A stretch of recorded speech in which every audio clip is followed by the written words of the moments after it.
नमस्कार दोस्तों, welcome to UD learning.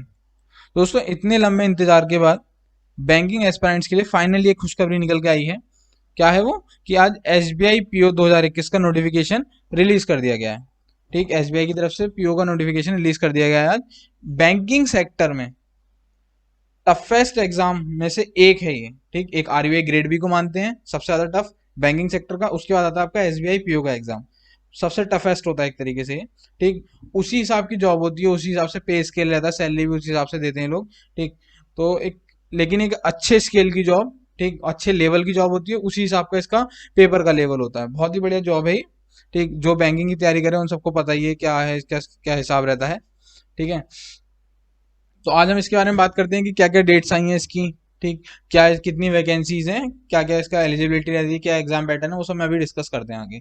ठीक, तो देख लेते हैं यहाँ पर कि 5 अक्टूबर यानी कि कल से इसके एप्लीकेशन जो फॉर्म फिल होना है वो स्टार्ट हो रहा है कल से। और कब तक रहेगा वो? 25 अक्टूबर तक रहेगा।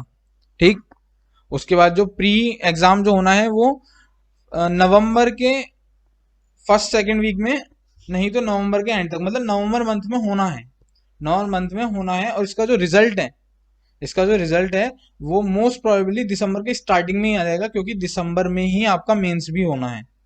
ठीक, दिसंबर में आपका मेंस होना है, तो इस हिसाब से स्टार्टिंग में नवंबर में प्री, दिसंबर के स्टार्टिंग में प्री का रिजल्ट, और दिसंबर के एंड तक आपका क्या हो जाएगा? मेंस हो जाएगा। जनवरी में मेंस का रिजल्ट आ जाएगा, और बचा क्या? फरवरी में आपका क्या हो जाएगा? इंटरव्यू हो जाएगा। ठीक, तो अब एक चीज देख लीजिए आप लोग कि आज क्या है? अक्टूबर चल रही है ना। अक्टूबर, नवंबर, दिसंबर, जनवरी, फरवरी, मार्च, यानी कि कुल मिला के total total 6 months. After 6 months आपके पास एक बहुत ही ज्यादा रेस्पेक्टेड एक जॉब होगी आपके पास। ठीक है, जिसके लोग सपने देखते हैं ना, बैंकिंग एस्पिरेंट सपने देखते हैं एसबीआई पीओ के। ठीक, आईपीएस क्लर्क हो गया, आरआरबी क्लर्क हो गया, तो क्लर्क वाली जॉब तो सभी कर लेते हैं, काफी लोग निकाल लेते हैं। लेकिन एक एसबीआई पीओ एक ऐसी है जिसके बहुत लोग, बहुत बैंकिंग एस्पिरेंट जो भी होता है सभी इसके सपने देखते हैं कि हाँ भाई एसबीआई पीओ बनना है। ठीक, एक बहुत ही ज्यादा रेस्पेक्टेड जॉब होती है ये, और एक टफेस्ट एग्जाम भी होता है। ठीक, तो कितने 6 मंथ्स के अंदर आपकी एसबीआई पीओ की ज्वाइनिंग हो जाएगी, मतलब अप्रैल में ज्वाइनिंग यहाँ तक हो जाएगी। ठीक, तो उसके बाद वैकेंसीज कितनी है? वैकेंसीज आपकी टोटल 2056।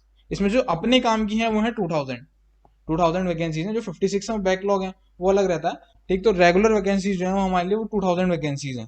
पिछले साल भी इतनी थी, अब की भी इतनी है, सेम है वैकेंसीज। तो फिर क्वालिफिकेशन के लिए क्या रहने वाला है इसमें? क्वालिफिकेशन क्या होती है? क्वालिफिकेशन क्या है कि भाई आपके पास ग्रेजुएशन होना चाहिए, जो मतलब क्या होना चाहिए? ग्रेजुएशन होना चाहिए। कब तक?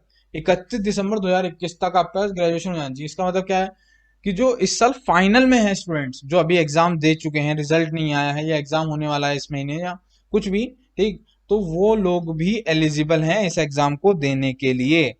बशर्ते, क्या शर्त है इसकी?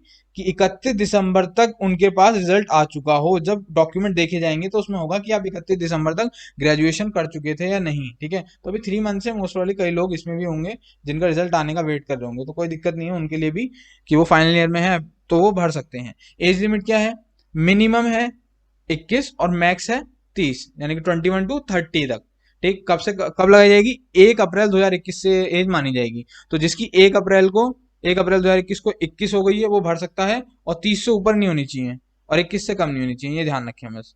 ठीक है, ठीक, उसके बाद हम बात कर लेते हैं। ऐसे एक इसमें एज के बाद एक चीज रहती है कि इसमें नंबर ऑफ चांसेस क्या रहेंगे। नंबर ऑफ चांसेस क्या होते हैं कि जो क्लर्किकल लेवल होता है, जितना भी आपका आईपीएस पीओबी तो कितनी बार भी हो जाता है, लेकिन जो बाकी क्लर्किकल जो एसबीआई का क्लर्क होता है वो आप कितनी बार भी दे सकते हैं। लेकिन जो एसबीआई पीओ है उसमें लिमिट होती है, चांस होते हैं कि आप सिर्फ इतनी बार ही एग्जाम दे सकते हैं। तो जो जनरल वाले हैं, ईडब्ल्यूएस जनरल और ईडब्ल्यूएस वाले, उनके पास सिर्फ 4 अटेम्प्ट है। और अटेम्प्ट में बता दूं, प्री का कोई अटेम्प्ट काउंट नहीं किया जाता। अगर आप प्री में अपियर हुए हैं, ठीक है, और आप उसमें भले ही मतलब आपका प्री नहीं निकला, ठीक, तो वो अटेम्प्ट नहीं माना जाएगा। ठीक, जब तक आप मेंस में नहीं बैठते तब तक अटेम्प्ट नहीं है। अगर आप मेंस में बैठे हैं तो वो अटेम्प्ट में काउंट होता है। ठीक है, ठीक, तो ऐसे ही ओबीसी वालों को कितने मिलेंगे? 7 अटेम्प्ट। और एस सी एस टी को कोई लिमिट नहीं है उनकी, वो कितनी बार भी दे सकते हैं जब तक उनकी एज है। एज में भी रिलैक्सेशन है। ठीक, वो आप अपना प्रॉपर उसमें पढ़ सकते हैं।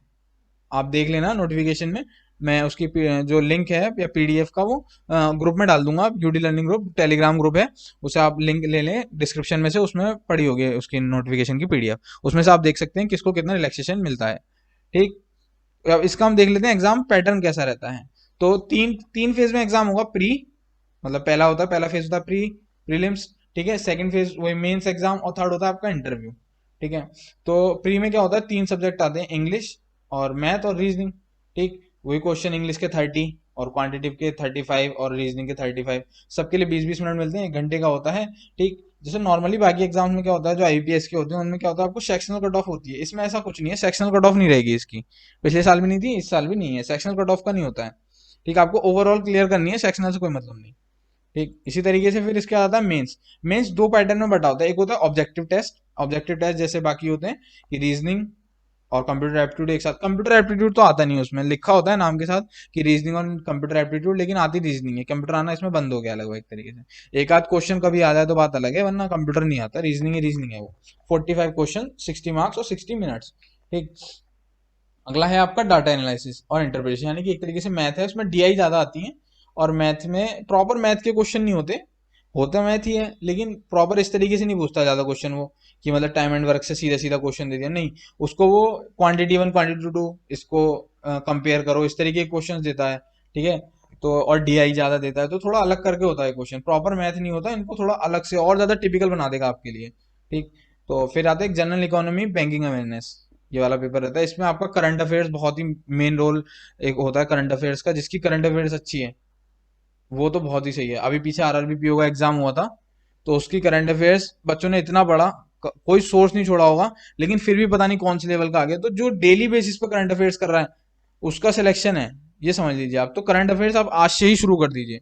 फिर लास्ट में है इंग्लिश लैंग्वेज, तो इंग्लिश लैंग्वेज वही आपका, इसमें पैराग्राफ वगैरह, कॉम्प्रिहेंशन वगैरह, ये सब चीज़ आएंगी इंग्लिश लैंग्वेज, ये भी इंग्लिश अच्छी होनी चाहिए इसके लिए, पीओ की, एसबीआई पीओ का है, तो अच्छी खासी इंग्लिश आती है इसमें भी। फिर एक आता है इसमें डिस्क्रिप्टिव टेस्ट, डिस्क्रिप्टिव टेस्ट क्या होता है, इसमें 30 मिनट मिलते हैं, 30 मिनट में आपको एक लेटर और एक ऐसे लिखना है, ठीक। टोटल 50 मार्क का होता है, इसकी अलग कट ऑफ बनती है, मतलब इसका सेक्शनल रहता है कि 50 में से इतने नंबर तो आना जरूरी है, बाकी ओवरऑल रहेगा वो अलग, ठीक, उस बाकियों का, ठीक है,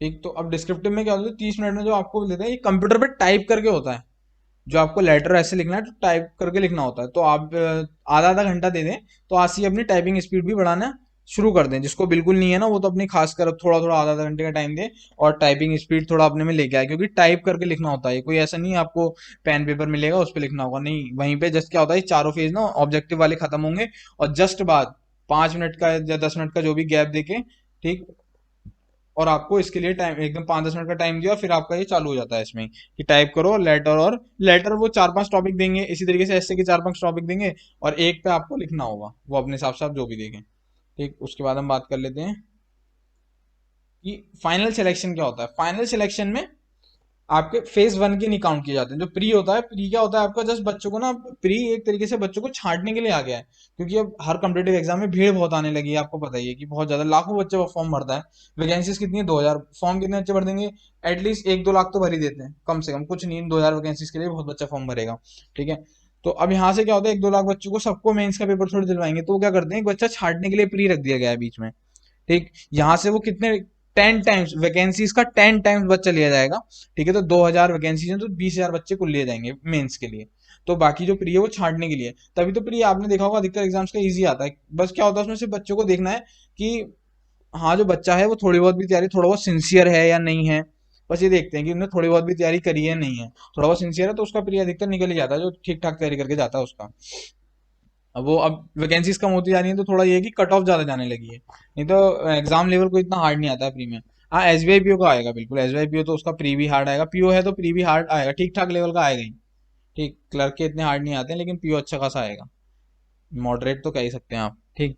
तो अब फाइनल सिलेक्शन में क्या होगा, फाइनल सिलेक्शन में फेज 1 काउंट नहीं होता, फेज 2 और फेज 3 के नंबर जुड़ेंगे, और ऐसे नहीं जुड़ते कि पूरे पूरे नंबर जुड़ जाए, फेज 1 को टोटल, मतलब एक तरीके से अगर हम माने कि ओवरऑल जब हमारी फाइनल मेरिट बन जाएगी 100% है, तो 75% नंबर फेज 2 से लिए जाएंगे, और 25% जो होंगे वो फेज 3 से लिए जाएंगे, मतलब ऐसा अगर 200 नंबर का जो था हमारा, हमारा जो मेंस एग्जाम कितने नंबर का है ओवरऑल, 200 नंबर का है, ठीक है, 200, और बाद में 50 मार्क्स इसके मिला दिए हमने डिस्क्रिप्टिव के, तो 250 नंबर का हो गया, तो 250 को 75 में कन्वर्ट करेगा, ठीक है, 250 को 75 में, अब वो जैसे भी उनकी कैलकुलेशन है, 75 में से कितने नंबर आए, इसी तरीके से इंटरव्यू में 25 में से कितने नंबर आए, तो वो ओवरऑल करके तब बनाई जाएगी इसकी मेरिट, ठीक है।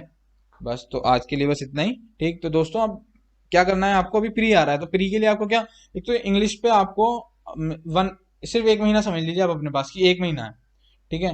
तो थोड़ा थोड़ा गैप देके, 1 वीक गैप देके या 4-5 दिन देके एक एक मॉक लगाइए अभी के लिए, ठीक।